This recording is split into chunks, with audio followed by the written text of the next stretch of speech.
There's one other common wire that we're going to be looking at, and that's a solenoid. Solenoid is basically a wire that's been wrapped around some common core multiple times. As current flows through it, it creates a magnetic field. The magnetic field is actually quite strong in the center regions of the coil, and it's relatively weak outside. We could certainly use our equation there, the integral for B, to find the magnetic field, but it's a bit cumbersome, and it turns out there's an easier way to find the magnetic field for a solenoid.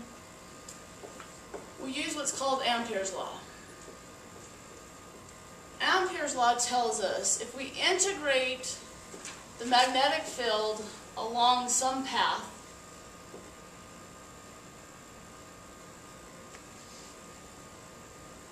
the circle on the integral sign means it's a closed integral, so that means we're starting, following a path, getting back to where we started.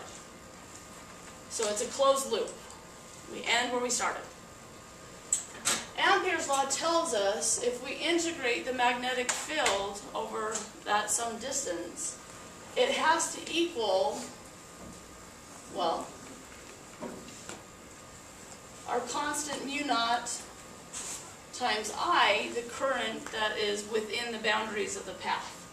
For example, if I have a long straight wire carrying current I, for simplicity's sake, I'm going to choose a path that's a nice circle centered on the wire, because the magnetic field will be constant everywhere on that surface. The integral of B is mu naught I over 2 pi r.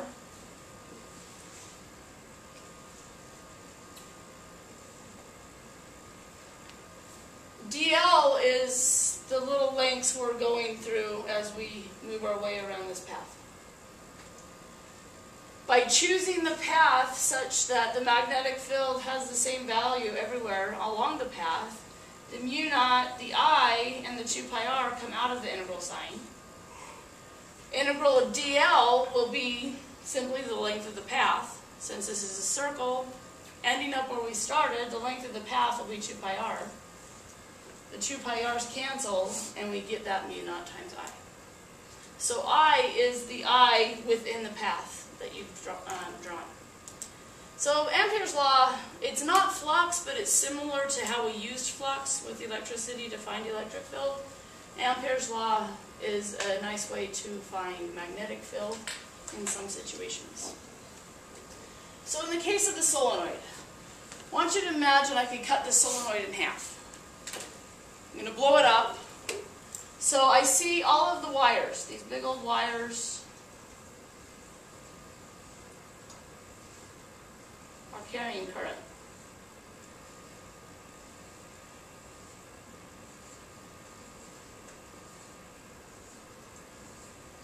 So current would be coming out on one side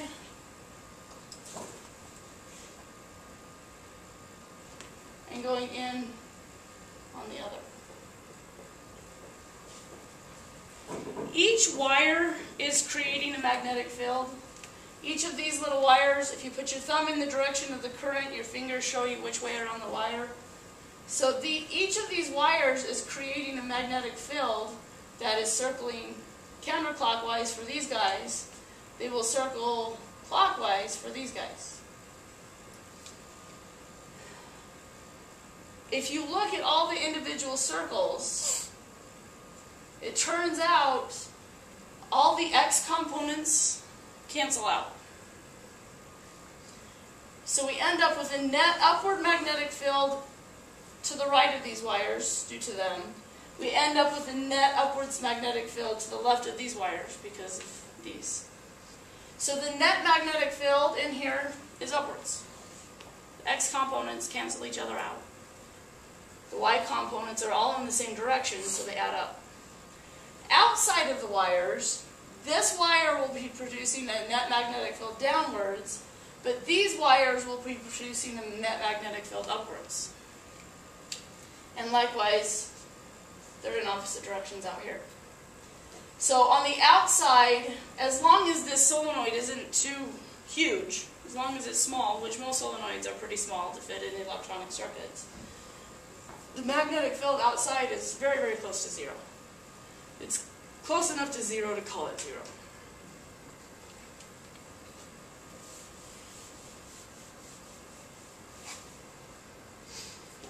Okay. So to use Ampere's law, I want to draw a path so that I start and end at the same point. And I want to be able to get rid of the integral sign. So it means I want the magnetic field to stay constant or be perpendicular. Dot product, remember, only multiplies parallel components.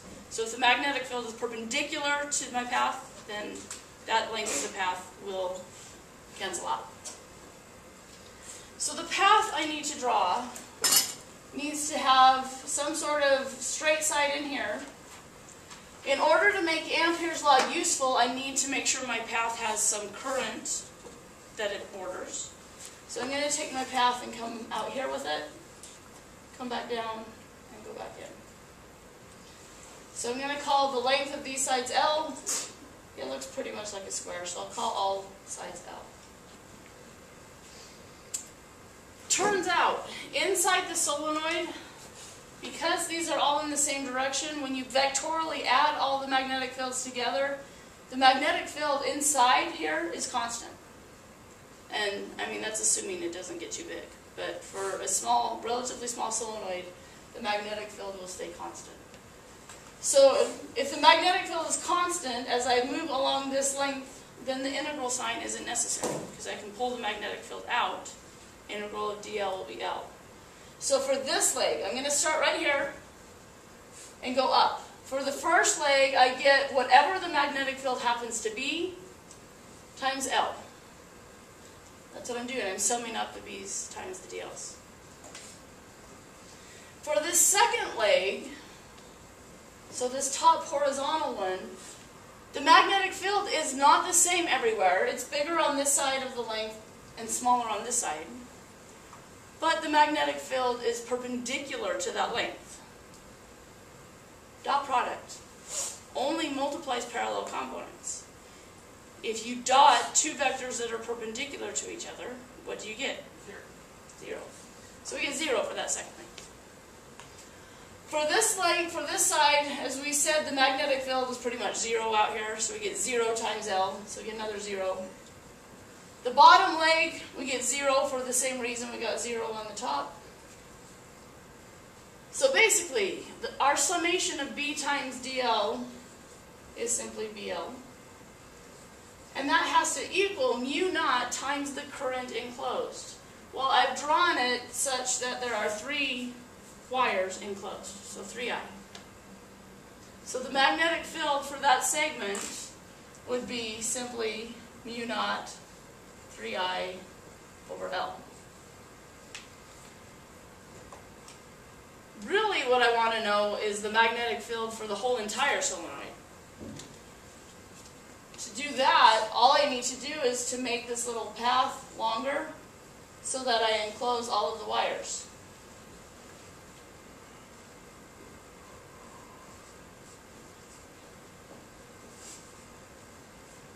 So generically, we can put an N in there to represent N number of wires. And L represents how tall that solenoid is. So the physical height, you can take out a ruler and measure that. For a solenoid, the magnetic field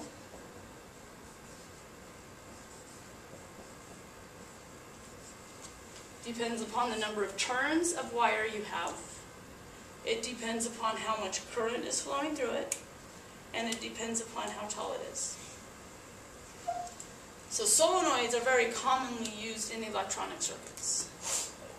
We'll see those quite a bit. So each of these equations, I is in all of them. So current, hopefully that helps you remember. Current is absolutely necessary. If you don't have current flowing through your wire, then you don't have a magnetic field. How much current you have determines how strong the magnetic field will be. All of them have our constant mu naught in them. Some of them depend on distance. So we'll be using these equations to find the magnetic field in around certain wires. Now, that solenoid equation, Uh-huh.